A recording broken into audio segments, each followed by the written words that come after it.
Anyway, let's get started with the Lina Khan situation. I got to pick up Kaya real quick. And I'm going to run this Donald Trump 20 minutes after my interview with Lina Khan decided that that he would not have Lina Khan as the Lina Khan would not continue her tenure as the commissioner of the FTC. God damn it. I hate this shit so much. What the fuck is going on, dude? All right, there it is. Well, yeah. Let's play this. Donald Trump announced yesterday that he was picking current FTC Commissioner Andrew Ferguson to lead the agency, which is obviously now helmed by Lina Khan, who we cover a lot on this show. Ferguson is kind of a known figure for people who follow these types of things. But let's go to the next element here. This is Trump appointing Andrew Ferguson. This was being circulated by his allies. Ferguson. There's some question as to whether or not Ferguson himself was circulating this, but certainly his allies were circulating this. And if you're just watching it, if you're just listening to it and not watching it, Emily, this is kind of not great if you like Lina Khan. Yeah, it's a big chunk of text, but it says, successfully fought to end the Biden FTC's anti-business policy of refusing to end merger investigations early and allow firms to close their deals as soon as the FTC finds no competitive harm. Represented Virginia and numerous other states in a landmark antitrust suit against Google's ad tech monopoly. So I just want to note those two things being literally together in the bullet points. This is the nuance of the right's opposition to Lina Khan. There are some people on the right, including J.D. Vance, who have been very positive about Lina Khan, others who have been sort of in the middle about Lina Khan, and then a third group that are just absolutely opposed to Lina Khan at every turn. Ferguson appears to be somebody in the middle. So like you can see they're bragging there about him being part of the antitrust monopoly suit against Google. I'm sorry, the ad tech monopoly suit against Google. Obviously, it's an antitrust one as well, but and then the next bullet point is about overreach, right? Antitrust overreach, and that's sort of interesting. Yeah, and that sheet talk, that memo talks a lot about being too tough on mergers. That Lina Khan's too rough on the business community. That they're going to do a lot of deregulation. It's ironic that, and almost poetic and anti-poetic, whatever, that Trump made this move, ousting Lina Khan and replacing her with Ferguson on the same day that one of her most significant victories came through. If you can put up this this Fox Business article on the screen next, the Kroger Albertson merger was blocked as a $24 billion merger that Lina Khan had fought, and arguing not just that it would be bad for consumers. There's agreement across the spectrum, even among the kind of pro-business side, that if you can prove that there is going to be harm to consumers, then you can block a merger. That's called the consumer welfare standard. Now, the if you can prove it is the part that the pro-business side hangs their hat on and says, and just constantly argues, well, all of these mergers are going to be good for consumers. We're going to give you lower costs, and look, it's going to be wonderful. Trust us. And then it happens, and then it's not, and it's done. So you're screwed. In this case, she argued that actually, additionally, the FTC, and going back to its original meaning, when it was created, and so when some of these acts were created that enabled its powers, the power of workers and the well-being of workers matters too.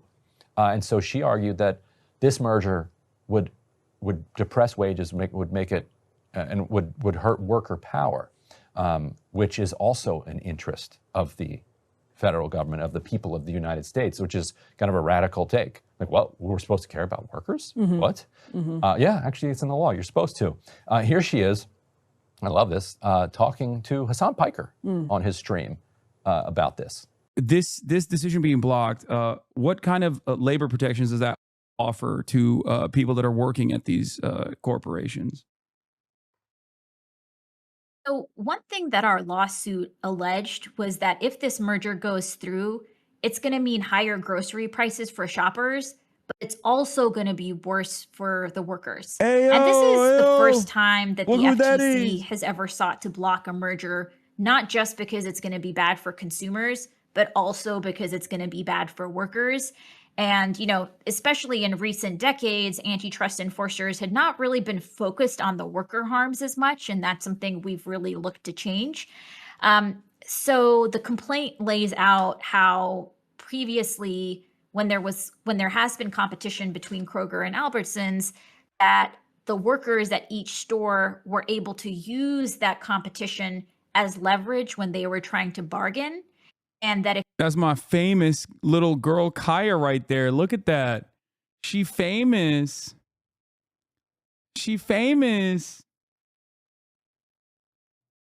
you allow these two companies to merge, that leverage that comes Double from Kaya. having a potential alternative employer or an alternative store where customers can go if there's a strike, but eliminating that leverage point and bargaining leverage would ultimately be bad for workers. So again, this is still being litigated, but that was in the complaint as an explanation for why this merger would be bad for workers. When the FTC team put on the trial, they actually had on the stand some of the workers that are currently employed by these stores so that they could also share their experience. And just generally, I mean, there's a lot of empirical evidence that now shows that after mergers, workers have seen, pay cuts or a limit in any pay rises. You often see layoffs. You can see workers have less negotiation power to figure out, will I even have a stable, predictable schedule? And so, these are all dimensions of competition on the labor front that are important to protect for people. First of all, it's pretty cool to have an FTC chair that goes on Hassan Piker's stream. We were 4 years in power. It was quite a run. We'll see. We'll see where it goes from here.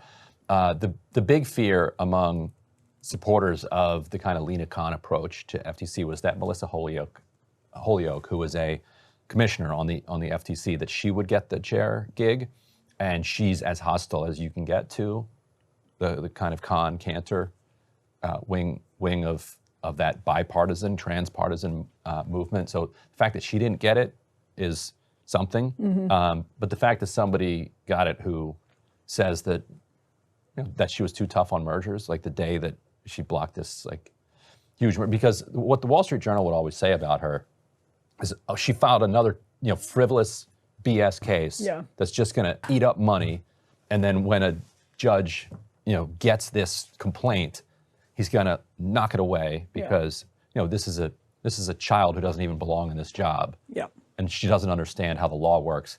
And time after time after time, the judges are like, these are good points. This merger's blocked. Well, what she said on Hassan's show there is so it's one of the reasons conservatives don't like her is because, as Rachel Bovard has talked about to us and others, is the consumer welfare standard of Robert Bork was gospel on the right for a really long time. Not just the political right, but just sort of the pro-business community for a long time, the consumer welfare standard. And what Lina Khan was saying there is that it's not. And when we're saying pro-biz, they mean pro-big business. Yeah. And also the mergers and acquisitions lawyers who make money on these mergers. Absolutely. Pro-big business. And the consumer welfare standard is predicated on this idea that consumers will choose to shop at places where they treat workers well. And that is not the case when you have monopolies, right? Like, it's this ridiculous sort of cycle. And Ryan, I just looked this up, actually. We invited Andrew Ferguson to come on a Friday show with Matthew Stoller to talk about conservatives and antitrust policy back in June, and never got a response. So your point about Lina Khan going on the Hassan Piker stream is really interesting, because one of the reasons Khan irked a lot of people in the business community is that she's the new Brandeisian, right? Like, she's actually very much in the moment. And that was irritating because it was a threat. It's like, this is a popular movement behind Lina Khan. And she was unafraid to get media coverage around these actions. Now, I think that if we were to have done her FTC any justice whatsoever, we should have, not us here, but in general, I think that The Democratic Party should have. Yeah, I know, Chad. I already unlocked the door. Calm down.